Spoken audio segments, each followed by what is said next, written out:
text on my phone.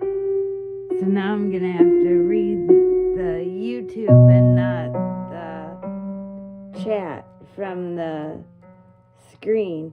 Hello everyone, welcome, good evening. How's the music with my voice? Is it too loud?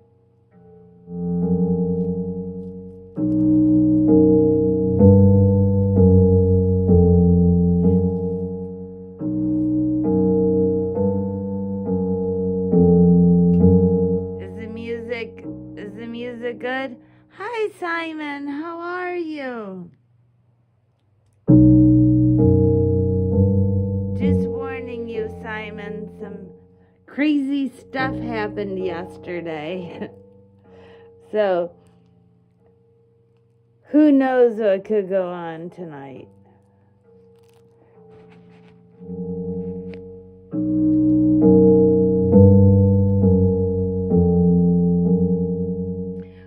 Maven, welcome. Hi, Cece, Cat Guy, Beard. Who else? Very good evening. Cece, did I get you? How is everyone this evening? You like the music? Is it too low now? I turned it down a lot while I was talking.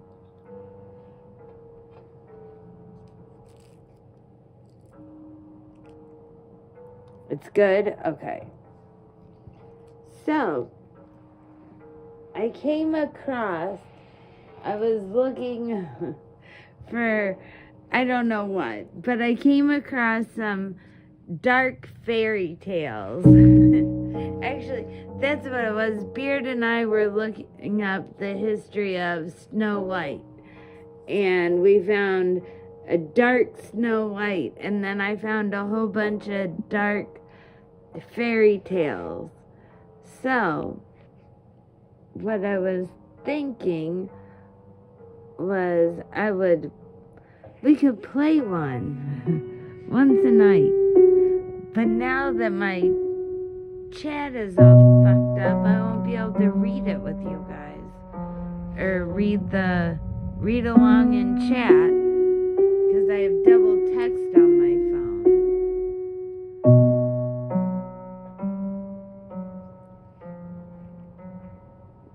Good evening, CK. How are you?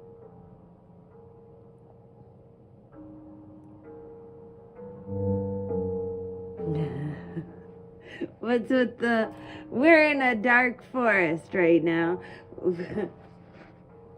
We're kinda waiting for maybe some trolls to come if they wanna appear out of the shadows or something. Fuck, I lost my lighter.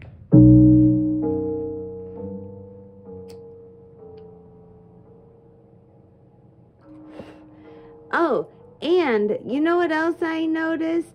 That post about Edwin, that was from 2 days ago. That wasn't even from last night.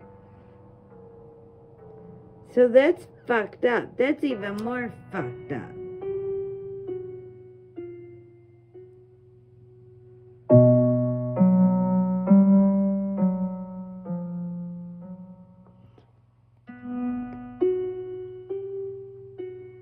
So we are in the dark forest right now. And we're gonna have story time.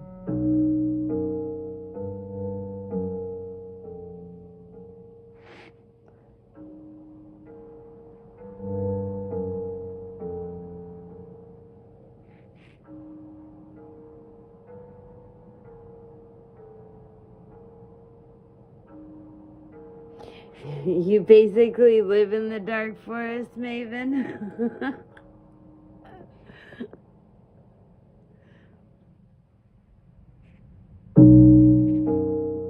Alright, so we're going to... Now, I'm not going to be able to read chat during this, just so you guys know. Well, I'll have to go find my laptop. But we're going to start with, of course, Snow White and the Snow White Fire Red is what we're going to start with. So, and it's 42 minutes long, so make sure everyone's got their popcorn, their coffee, their tea, their beer, joint, whatever. So, here we go.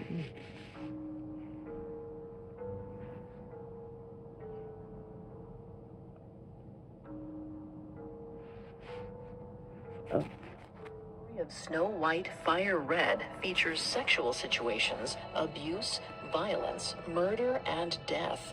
Listener discretion is advised.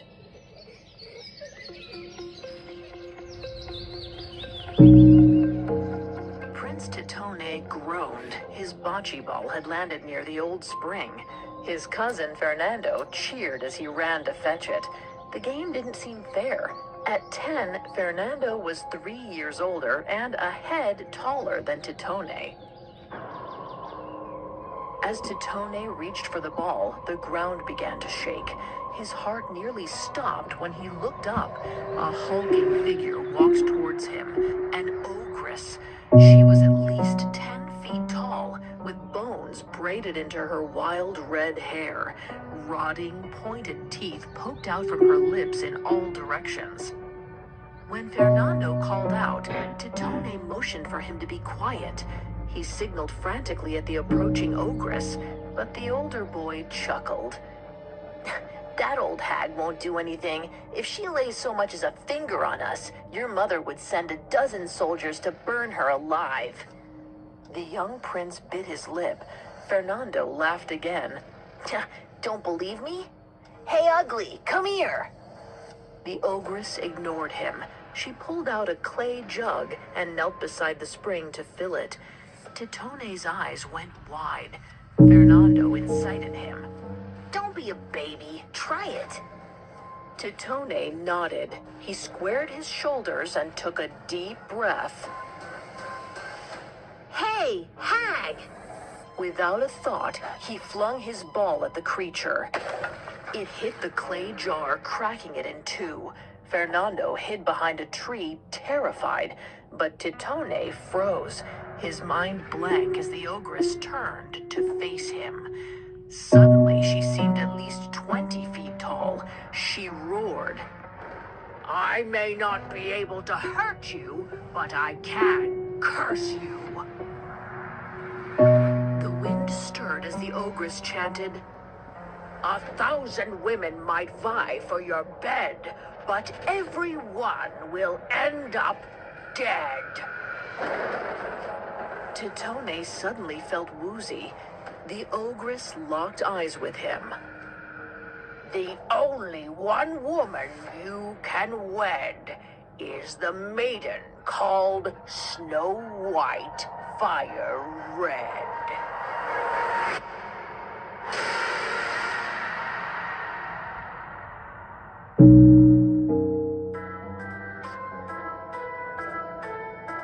I'm Vanessa Richardson. You're listening to Tales, a Spotify original from Parcast. Every Wednesday, we dive into the dark origins of another fairy tale.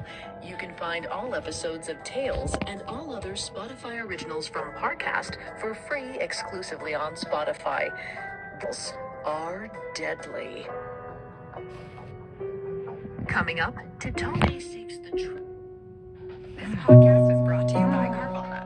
With Carvana Value Tracker, Hold you can track on. your car's value anytime, anywhere.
this many fucking commercials before. I pay for this shit. I shouldn't have commercials. And it keeps repeating itself. Move on. Get back to what we were doing, you stupid thing. And then it goes to another fucking casino.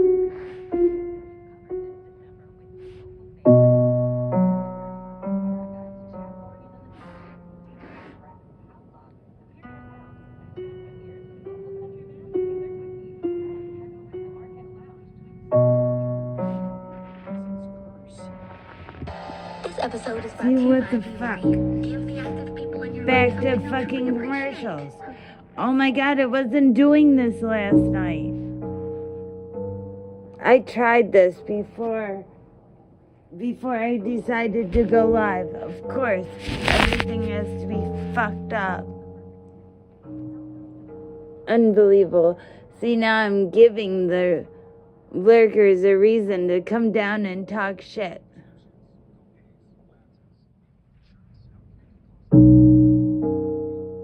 Maybe they realized I was playing it on my streamer and were like, fuck you, you get all commercials.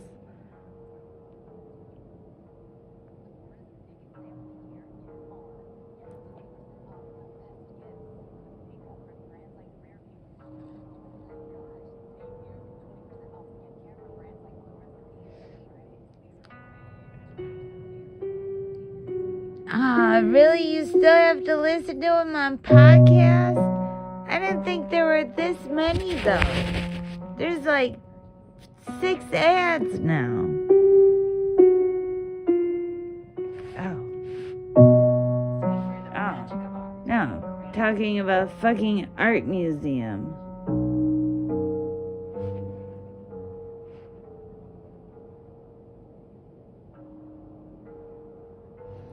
I'm so sorry, you guys.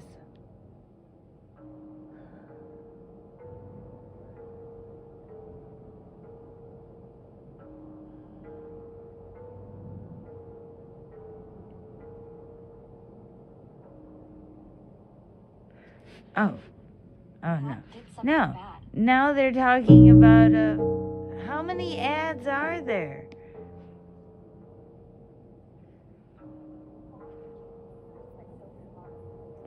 This is like a longer commercial break than what's on TV. Oh, here. Okay, we're back. SnowWhite Fire Red was first recorded in Sicily during the mid-1800s by an Italian doctor named Giuseppe Pitre. Like many of the stories Pitre collected, this one combines elements from nearly half a dozen other tales. One of them is likely familiar to modern readers. A hero gains entry to a heroine's tower by climbing up her long hair. Thanks to the popular 1812 collection Grimm's Fairytales, this trope is usually associated with Rapunzel, but it actually has a much older, wider history. There are a host of narratives that feature it, usually categorized as Maiden in the Tower tales. They're an alarming bunch, elucidating the violent measures patriarchal societies use to control women, locking them in towers to guard their virginity, to stop them from cuckolding their husbands, and generally to keep them as far from freedom as possible. Yet SnowWhite Fire Red knows that even escape from her dreadful prison doesn't assure freedom, much less a happily ever after. If she allows a man to climb her hair, then he might help her survive beyond the tower, or maybe he'll abandon her and leave her to fend for herself in a world that can be just as cruel as the monster who locked her up in the first place. Titone's heart dropped as his mother entered his bedchamber. She held a letter in her hand. He took a deep breath. What is it this time? Queen Canatela sat beside him and sighed heavily. Lucrezia of Naples has been met with an unfortunate accident. Titone groaned and fell back against the bed. Oh, that's the 4th one this month. I'm nearly 19. I should be king by now. But no, father insisted I be married before assuming the throne. Meanwhile, if I even so much as think about a woman, she drops dead. Mother, I'm cursed. His mother's face flushed. Your father made that stipulation because he thought marriage would give you the wisdom and maturity needed to rule. And as for this supposed curse, I won't hear another word. I've told you 1,000 times, it's not real. The prince crossed his arms. If I'm not cursed, then why did that Swedish princess choke on a grape? And why did the French one get stung to death by bees? Don't forget the Duchess of Monaco's daughter. She was crushed by a chandelier the same day I wrote to her about an engagement. Queen Canatela sighed. Oh, wouldn't it be nice if it was all because of some curse? Then you could just marry this SnowWhite Fire Red you're always going on about. Alas, there are no curses. Sometimes terrible things just happen. She rose to her feet, and just as she was leaving, reminded Titone his cousin Fernando had arrived for his visit. Why don't you do something to distract yourself? Get out of this room, find Fernando, go have fun. Titone groaned yet again and lay back on his bed. His mother had never believed in the curse. She claimed his encounter with the ogress had been nothing more than a dream. He wanted to believe it. In fact, he often wondered if maybe she was right. Perhaps he'd imagined the whole thing. After all, he'd been so young at the time. But there was more to the story his mother didn't know. He'd never told her about the maidservant who dropped dead after he kissed her, the courtier who fell from a high tower after he'd written her an erotic poem, or the others who'd met their demise after he'd pursued them. So long as he remained cursed, he'd never lay with a woman. That meant he'd never be a real man, much less a king. Suddenly, Titone sat up. If the encounter with the ogress had been real, Fernando could attest to it. He'd been there to witness it. The prince shook off his malaise, hope rising in his chest. He hadn't seen his cousin in years, and his visit could not have come at a better time. Titone found his cousin saddling a horse down at the stables. As soon as Fernando spotted him, he grabbed Titone and tousled his hair. Titone pushed him away, getting right down to business. Fernando, wonderful to see you after all these years. Apologies for my brevity, but I need to ask you something. Do you remember an incident when we were children? We were playing down by the old spring and we saw an ogress. Fernando interrupted him. She cursed you, I remember. The prince stared at him. So it did happen. Why didn't you ever tell me? Fernando laughed. You were there. Besides, who even knows if the curse was real? Titone's cheeks grew hot and red. It is real. Every girl I've set my sights on, much less asked to wed, has died unexpectedly. Unless I find a way to break that curse, I'll never lay with a woman. Fernando gave him a smug look. What's your plan? Go to the land of the ogres and ask around for SnowWhite Fire Red? The prince balled his hands up into fists. Actually, I think that's exactly what I'll do. His cousin laughed. Remember how scared you were of the one ogress? Titone's nostrils flared. He grabbed Fernando's sword, ripped the horse's reins from his hands, and leapt into the saddle. I was different then, young and naive. I'm not a kid anymore. It's time to solve this once and for all. Then Titone bolted out of the stable without another word. Titone rode towards the northern mountains, feeling determined, even as the landscape started to change. The fields became barren, the blue sky dark and cloudy. Finally, he came to a path that snaked between two craggy peaks. This was the Flayed Man's Pass, the only entryway into the land of the ogres. The sun set as Titone made his way through, plunging deeper into the mountains. Eventually, the horse could go no further. The trail had become narrow and treacherous. Titone dismounted the animal by the side of one last little grassy grove and patted it on the nose. Enjoy the grass and wait for me here if you can." Then he continued on foot. The mountains around Titone resounded with eerie noises, growls, hisses, and the faint flapping of bat wings.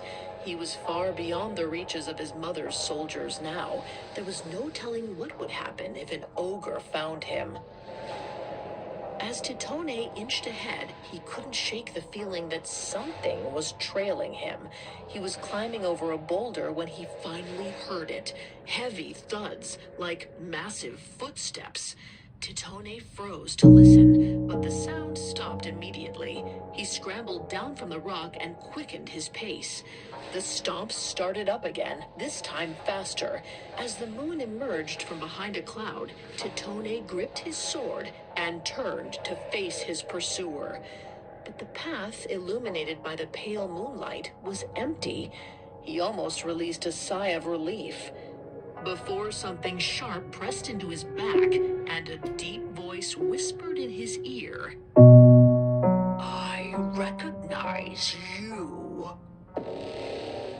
Titone whipped around and found himself face to face with a hideous ogress. She was at least 10 feet tall, with bones braided into her wild red hair. It was the very same one who'd cursed him all those years ago. Coming up, Titone finally meets the mysterious SnowWhite Fire Red. They say sometimes time can do anything but. Welcome to Cold Cases, the new Spotify original from Parcast. Commercial. Carter Roy. Hold Every on. Monday, join. Hold on, we're at a commercial. Sorry, guys.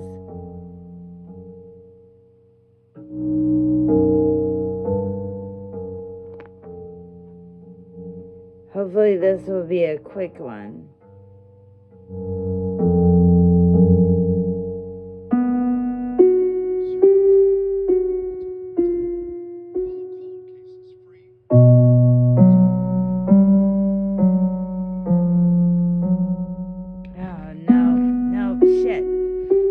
So maybe if I talk during the commercials, if we chit chat, maybe I won't get like a copy strike or anything.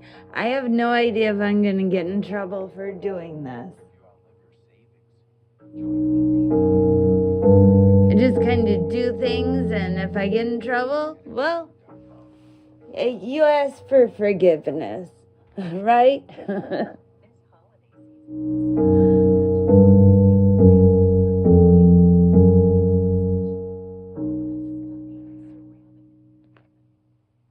It's okay, Maven? Okay. So I won't get in trouble. Good.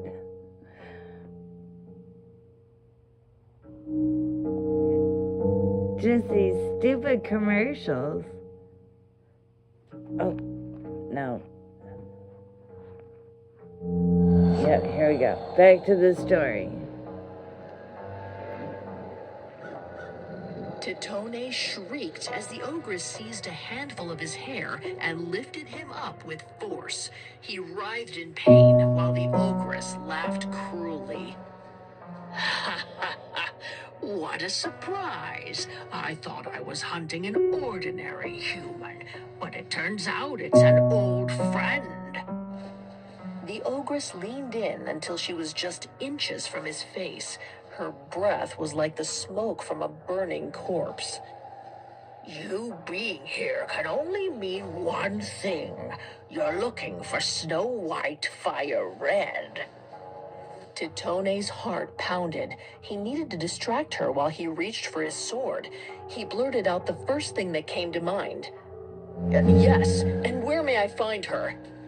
The ogress grimaced, a horrible facsimile of a smile. "I may as well tell you, it won't do you any good. She resides in a gray stone tower on the other side of the scalding marsh. There's only one way in, You must go to her window and say, 'Snow White, fire red, let down your hair.'" Before she went on, Titone pulled out his sword and swung it at the massive arm holding him.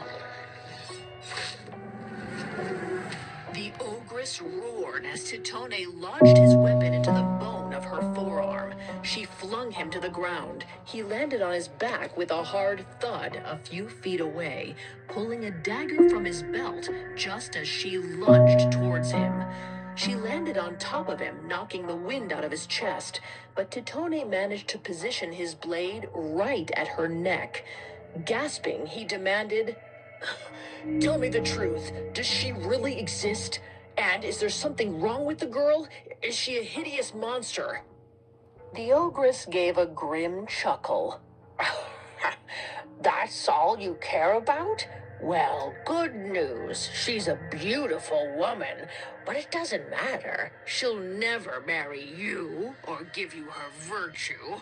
You'll be as pure as snow till the day you die."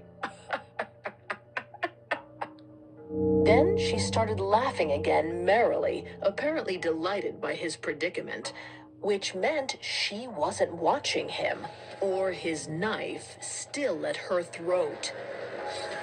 Titone pulled the blade right across the ogress's cackling neck. Her laugh turned into a screech, which turned into a slow gurgle as blood spilled from her throat. Titone wriggled out from beneath her and got to his feet, feeling pleased with his quick reflexes. He might not have broken his curse, but at least he defeated the beast who saddled him with it. And she'd given him a lead on finding Snow White, Fire Red. Of course, there was a good chance she'd sent him into a trap, but he had no other choice. Titone reached a bubbling black swamp just as the sun rose. He set off across the marsh, using giant rocks for footing. At the edge of the bog, a tower came into view. The structure was tall, with a single large window at the top. Titone's pulse quickened as he gazed at it. He took a deep breath and then clenched his fists. This was it. He didn't care if he was risking being exposed or killed. He was going to become a man, a king, no matter what it took. He called out, "Snow White, Fire Red, let down your hair."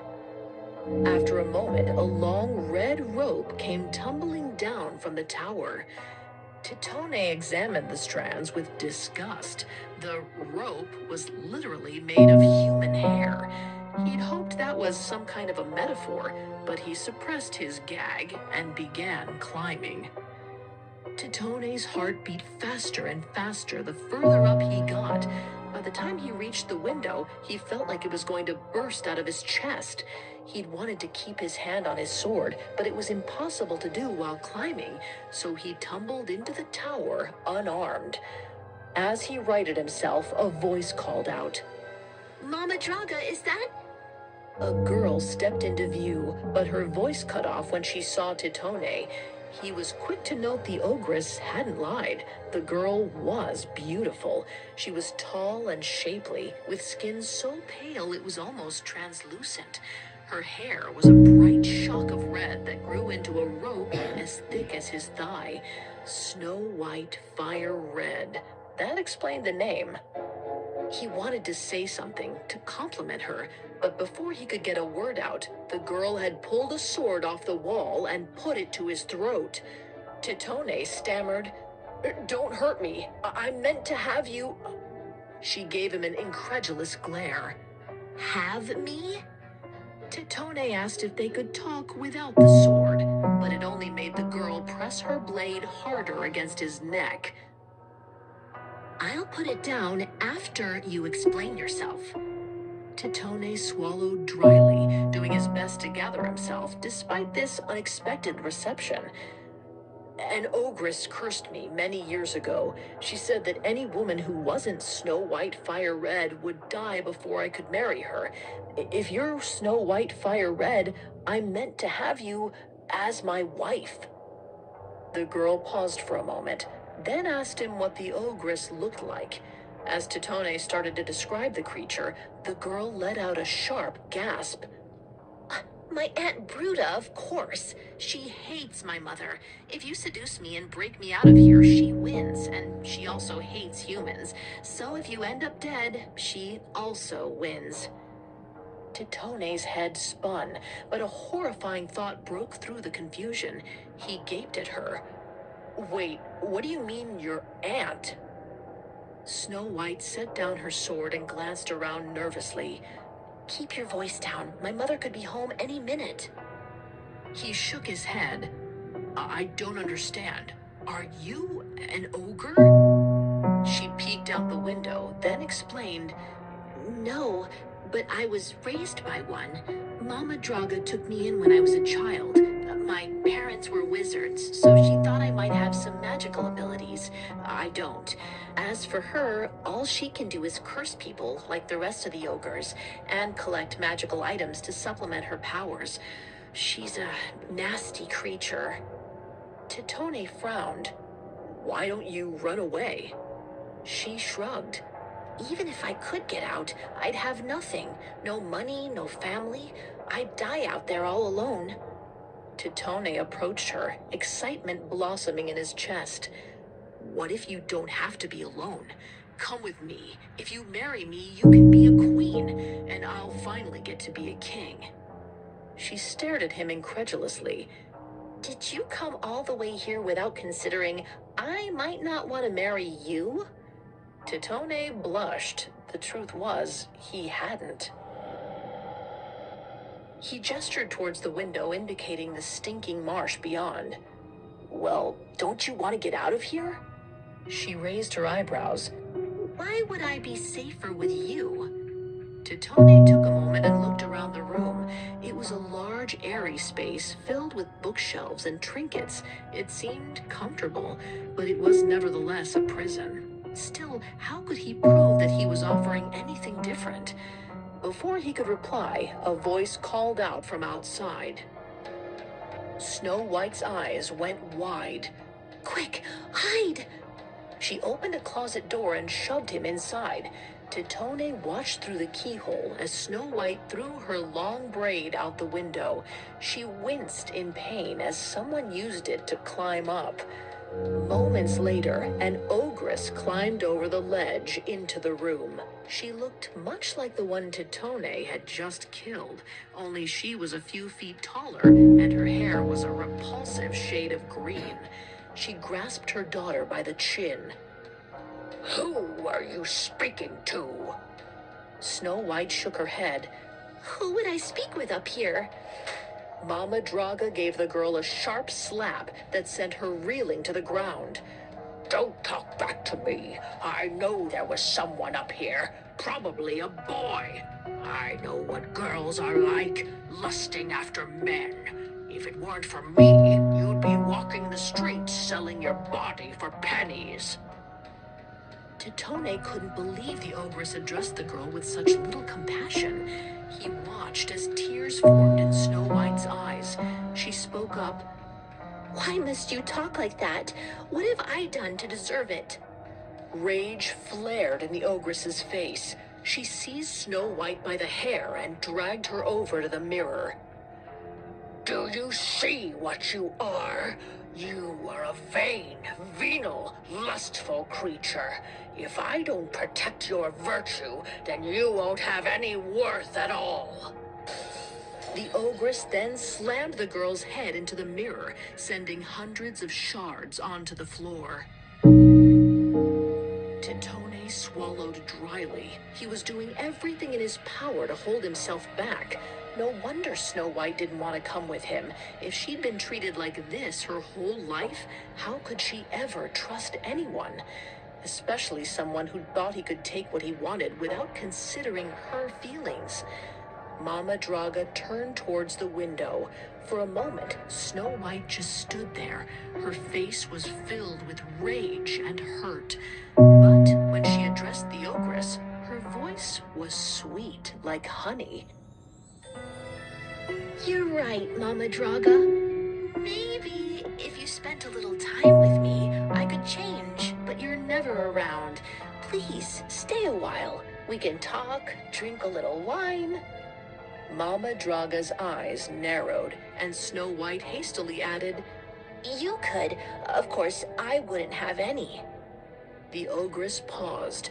Titone was afraid she was going to slap Snow White again, but she seemed to let her guard down. I suppose a few glasses couldn't hurt. Snow White wiped blood from her forehead, smiled, and ran to get the wine. It didn't take long for Mama Draga to start slurring her words and swaying from side to side. Titone watched as Snow White poured her more wine and remarked, I wish I'd tried harder to learn magic. You have so many wonderful magical objects. Tell me, which do you suppose is the most powerful? Mama Draga smiled. See that basket over there with the yarn balls? They don't look like much, but they can make anything appear. Titone glanced over to the basket. He could see the glint in Snow White's eyes as Mama Draga droned on. It's true. Just think of how something would make you feel, then throw a ball over your shoulder, and it will appear.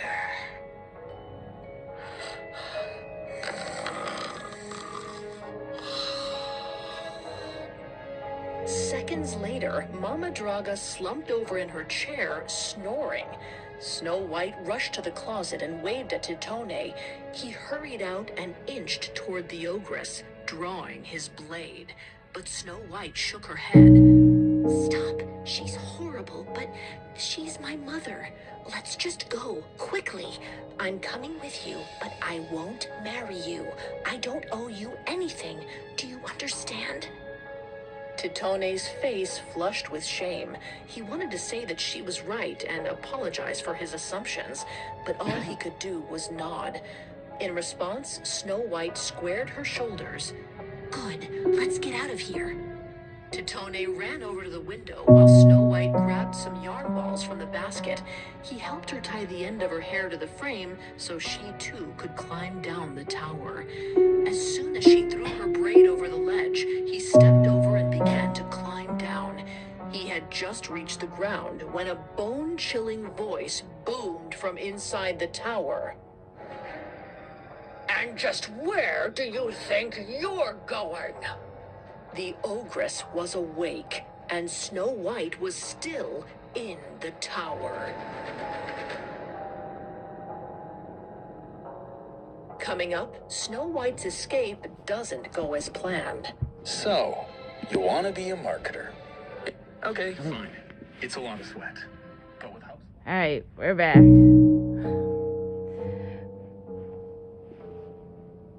Stupid commercials. I don't know if I can play the commercials. That might be what gets me in trouble.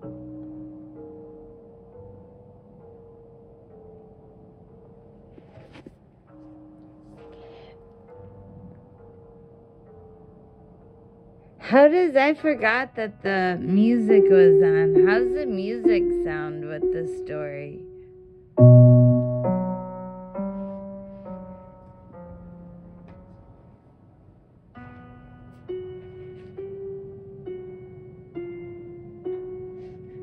Thank you for... God.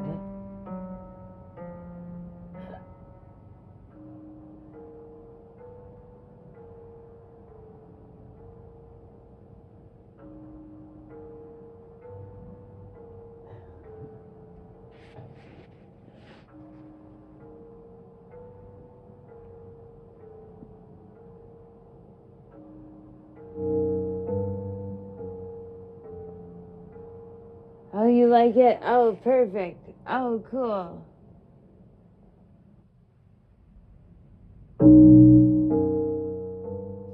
I wonder if there is a way you can clip out the commercials ahead of time. I'd have to record it, though, wouldn't I, cat guy? Oh, back to the story.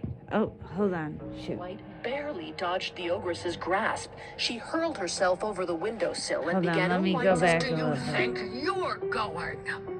The ogress was awake, and Snow White was still in the tower.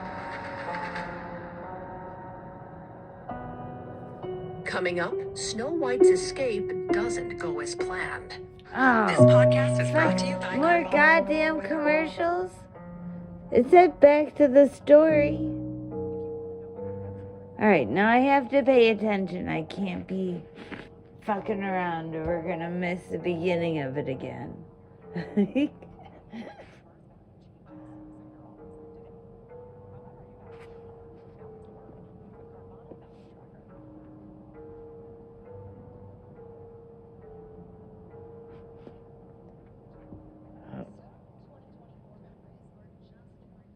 Commercial.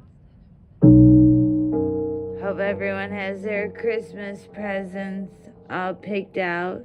You're gonna have to be wrapping them soon and putting them under the tree.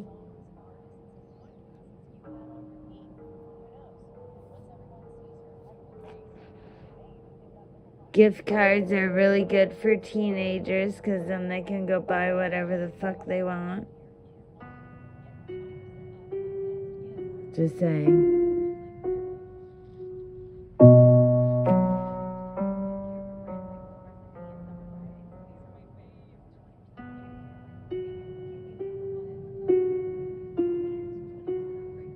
Oh, cat guy, that's all kinds of technical stuff you're talking about now.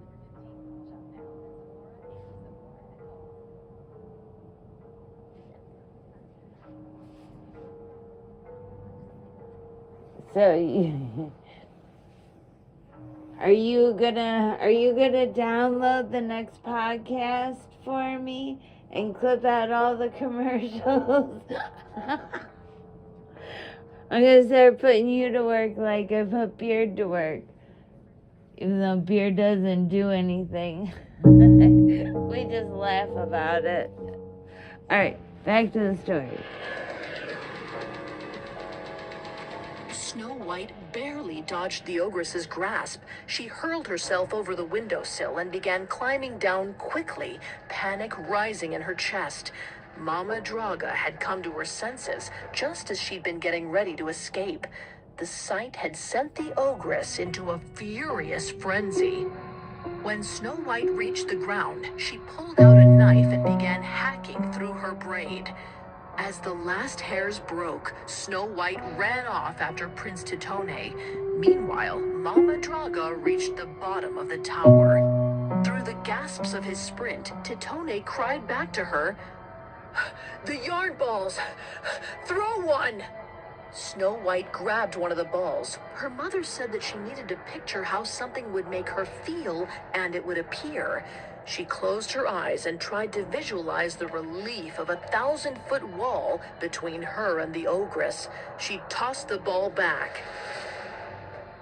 A thunderous boom erupted. Snow White turned to see a steep hill materialize and block Mama Draga from view. Titone looked at her frantically. "A hill? That's all? You couldn't have put her in a prison or a pit full of vipers?"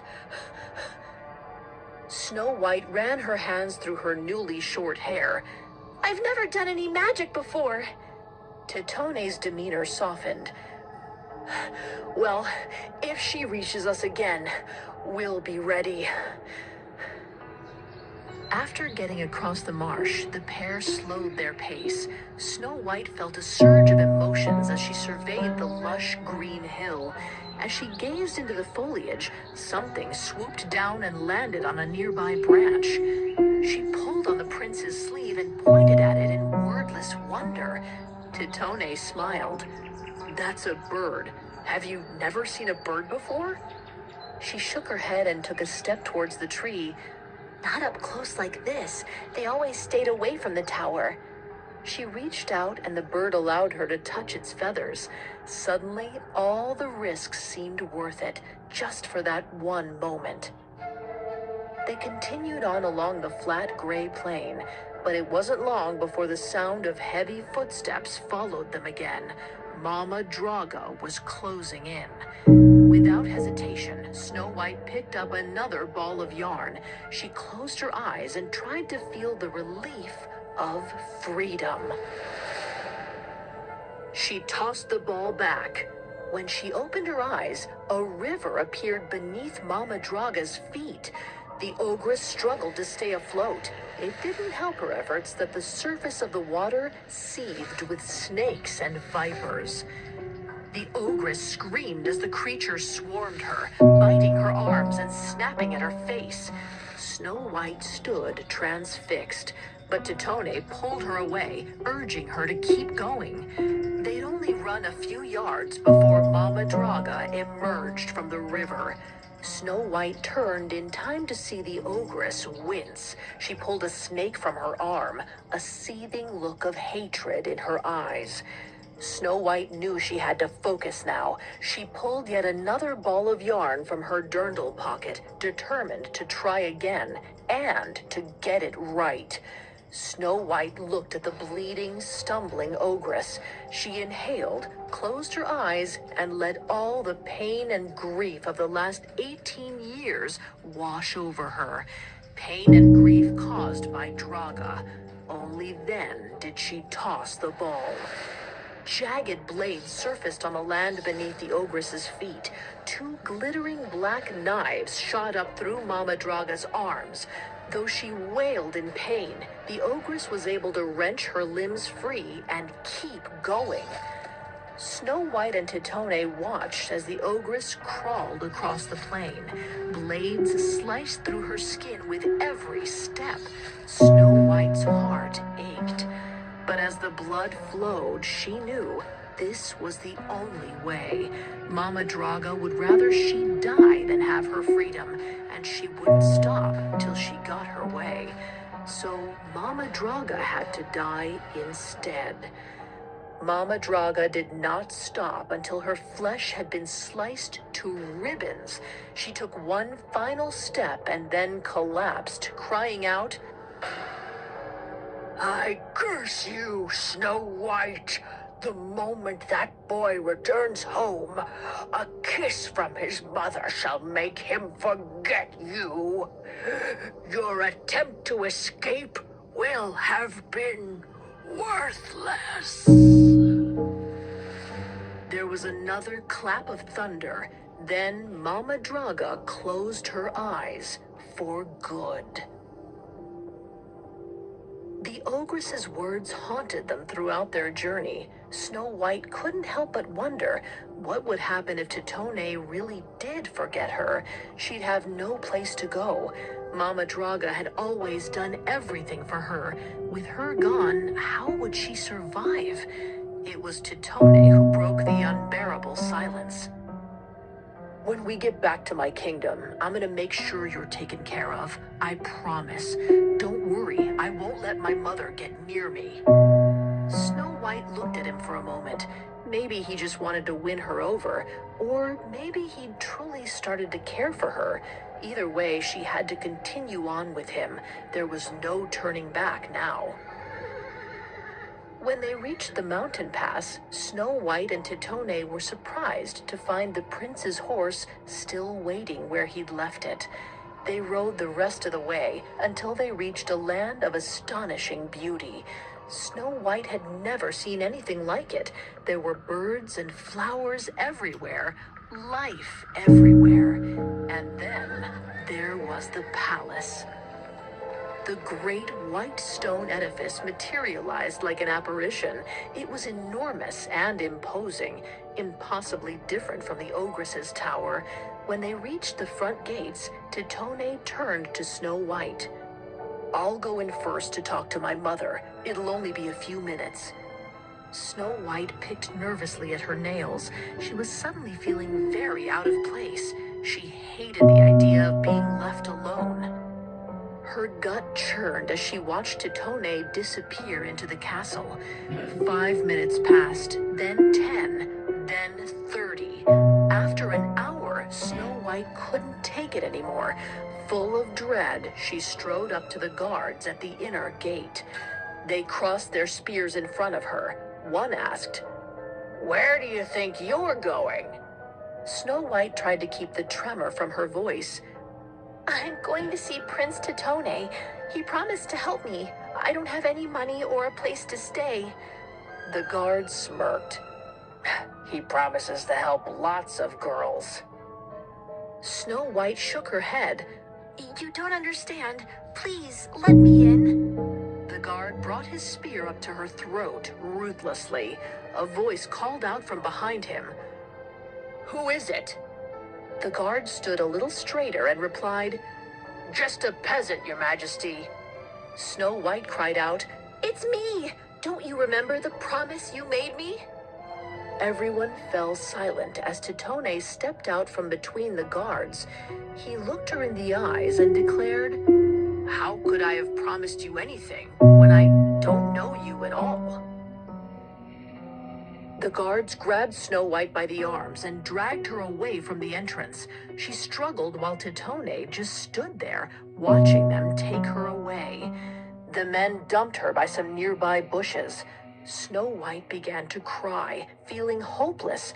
It wasn't just that she was alone, now vulnerable with nowhere to go. It was that once again she'd been robbed of the chance to make her own choice, to decide to be with the prince or not. She was in another tower now, this time a tower built by her mother's parting curse. Her tears flowed faster. But then a little bird landed beside her. It looked at her with a curious expression. You've come so far, it seemed to say. Snow White stared at it for a moment, and then she began to smile. The bird was right. Perhaps she was in another tower, but she'd escaped from one already. Why not another? She couldn't give up now. And as the bird alighted into the sky, she realized exactly what she had to do. She pulled the last ball of yarn from her pocket, crawled out of the ditch, and ran back toward the castle. She could still see Titone standing there, talking with the guards. Just as he turned to head back inside, Snow White spun around and closed her eyes. She filled her mind with pure, unadulterated joy, the feeling she would have if she were truly free, free of curses, free of forced choices, as free as the little bird from moments before. Then she tossed the ball of yarn. It flew over the gate and past the prince's head, landing in front of his feet.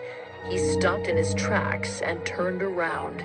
For a moment, no one said anything. Then Titone spoke her name.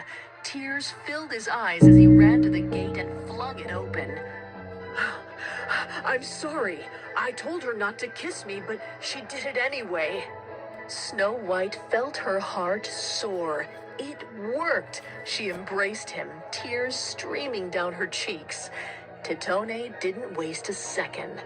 I was foolish. All I cared about was my own desire. I'm sorry for my assumptions, for thinking I could take what I wanted. Snow White planted a big kiss on his lips. Titone stared at her in awed disbelief. Maybe it was their journey or the genuine look of joy in his eyes after recognizing her. Whatever it was, Snow White didn't care. She was ready to open her heart. After all, there was no greater freedom than allowing yourself to love. In many versions of this tale, the magic object Snow White uses to stop her mother is a comb or a mirror, symbols of the heroine's feminine power. That's a potent message. The Tower Maidens were able to use exactly what they were imprisoned for to break free. Their beauty, the sexuality it hinted at, they owned it, seized it, and found freedom. But Giuseppe Petra first heard Snow White fire red from a Sicilian weaver named Rosa Brusca.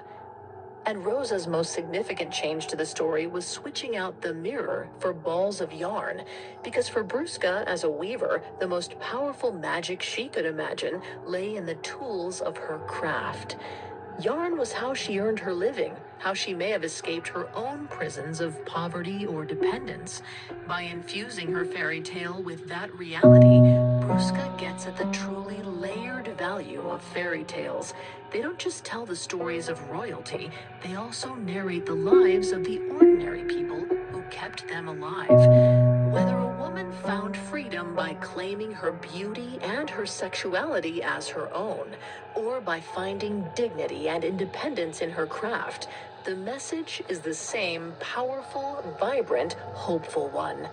Try to lock up the Tower Maidens, and they will find a way to break free.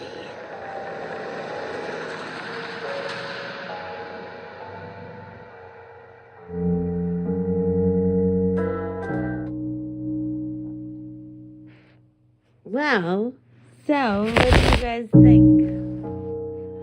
Should we do this again?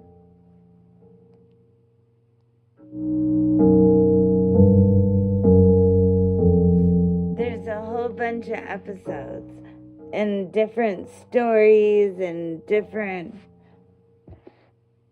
fairy tales and stuff.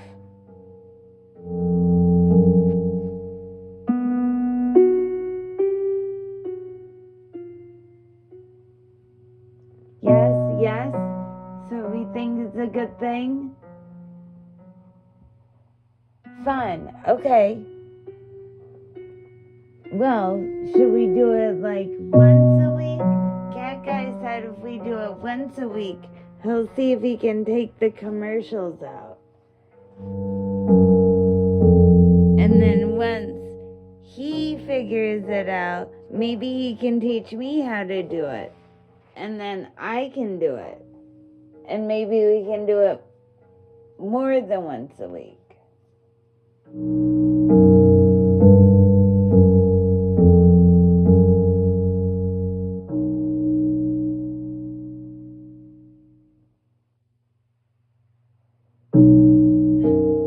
Maven may have passed out, but she votes yes too. I kind of figured Maven was a yes vote. She kind of suggested it.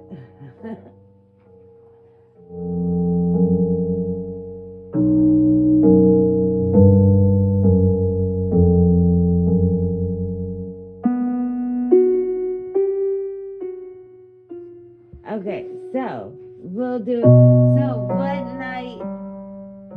Should we do it at night? Should we do it in the morning?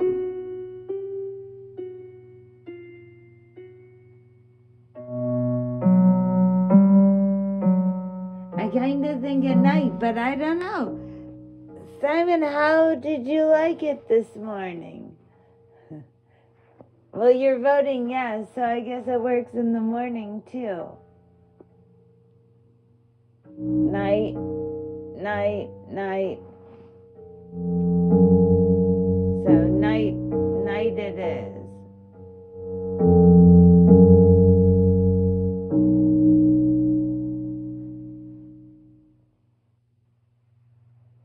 And then maybe if Cat Guy can teach me how to do it, we can do a morning and night. Cat will do the night one and I'll do the morning one.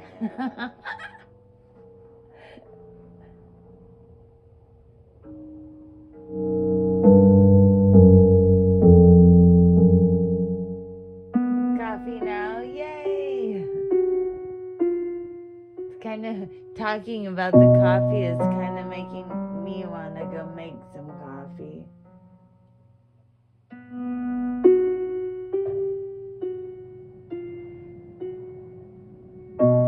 You think it will be easy to figure out? Okay. Well, easy for you and easy for me are probably two completely different things.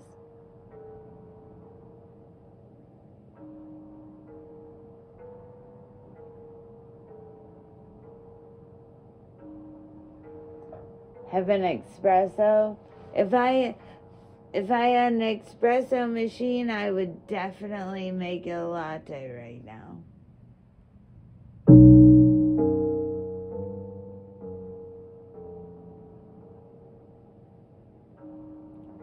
He has a week to figure it out. Oh, Sassy's threatening you. There's gonna be a fight in the elf cave.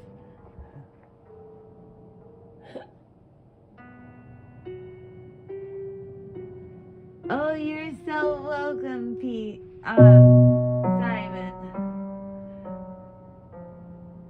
I was reading your comment. I almost said my name.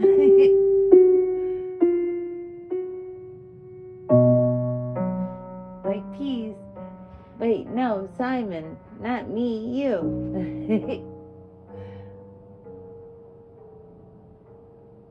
Well, I'm glad you guys enjoyed it. Maybe if I keep doing it, the longer I do it, the more people will watch.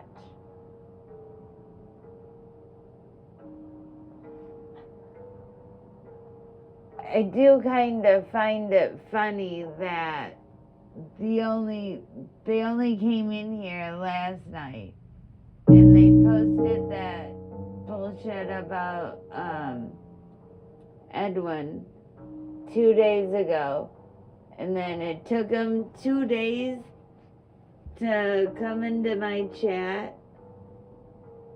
Like, talk about slow boss.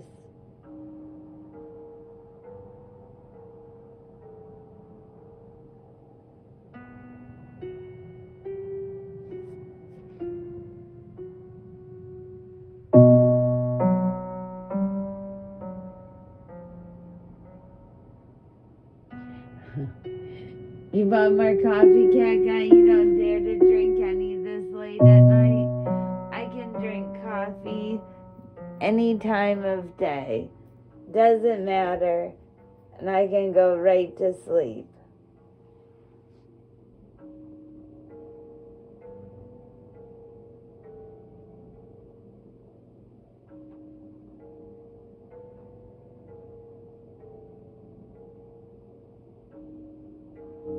Right, Fairy? Doesn't make any sense. Why wait 2 days?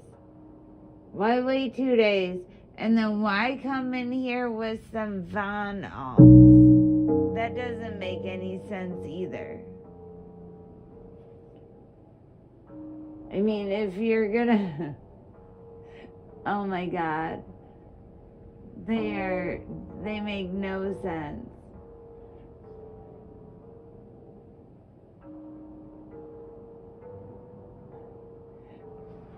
It doesn't make any sense to me either, Fairy.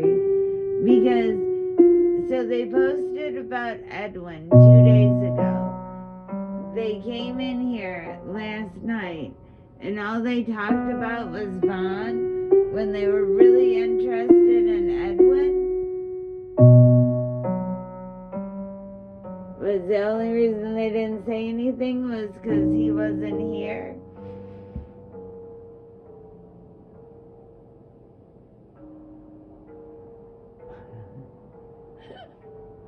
Beard. Oh no.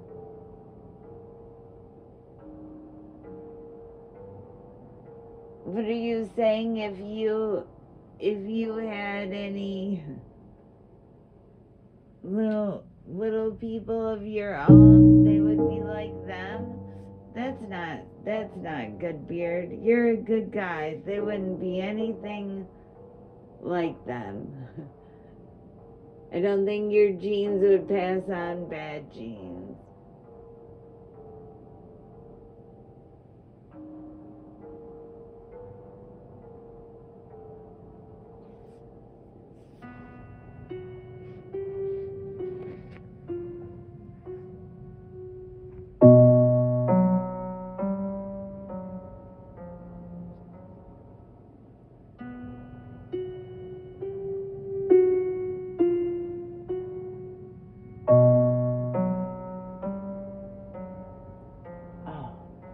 Stupid top chat. I've been top chat the whole time.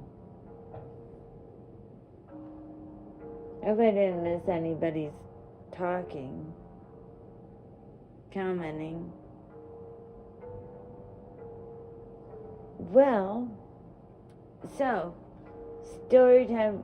is a good thing. I need to think of a good title for it. Because I don't want to say like story time or anything like that. I don't want to attract any minors at all. And I don't want it to be like adult anything, because then that gives suggestive whatever that it's bad things, and bad things aren't happening.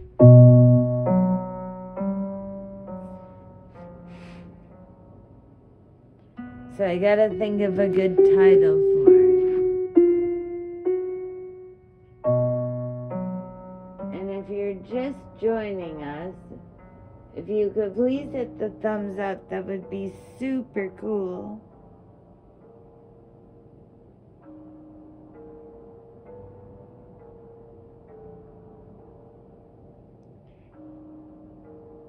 And I think next time I might do it in vertical, if we can cut the comment or the commercials out.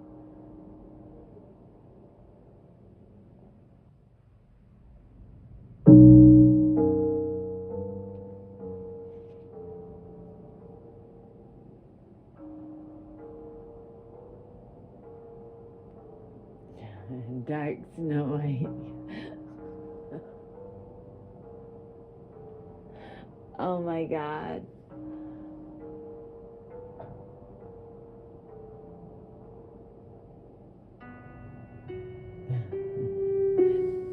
I need a yarn raven is what I need to go with my dark SnowWhite.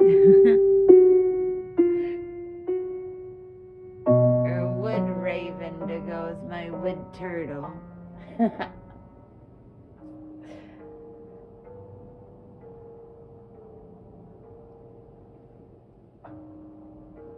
Well, I don't know how much longer we're gonna stay alive, or I'm gonna stay alive,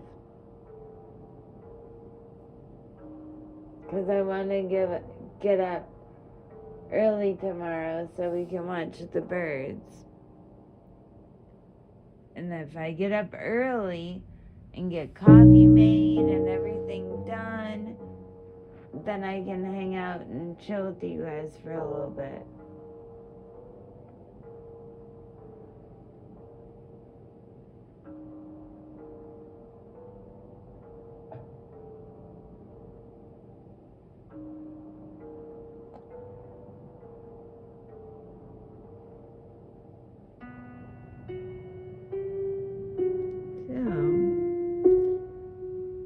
Anyone have anything to say?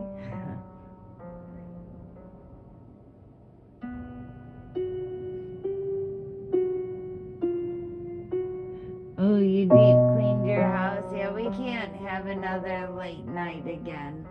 And I'm so happy tonight was cool and the idiots didn't show up. Like, I don't think they're going to. I don't think they'll be back. They had their fifis hurt.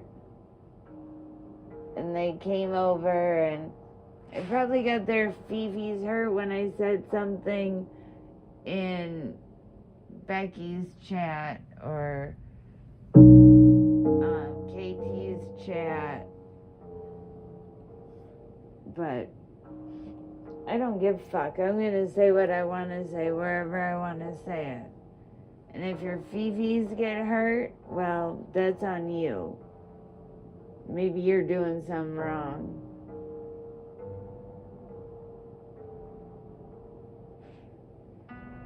So, everyone have a beautiful evening. I will text you in the morning, Fairy, before I go live. And you, Beard? You want me to email you too, Cat Guy? Want me to let the elves know?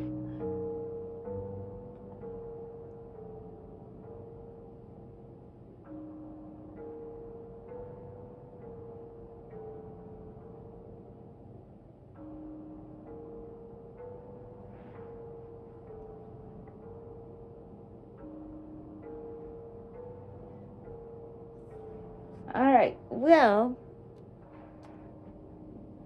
peace and love, as always, to the ones that matter.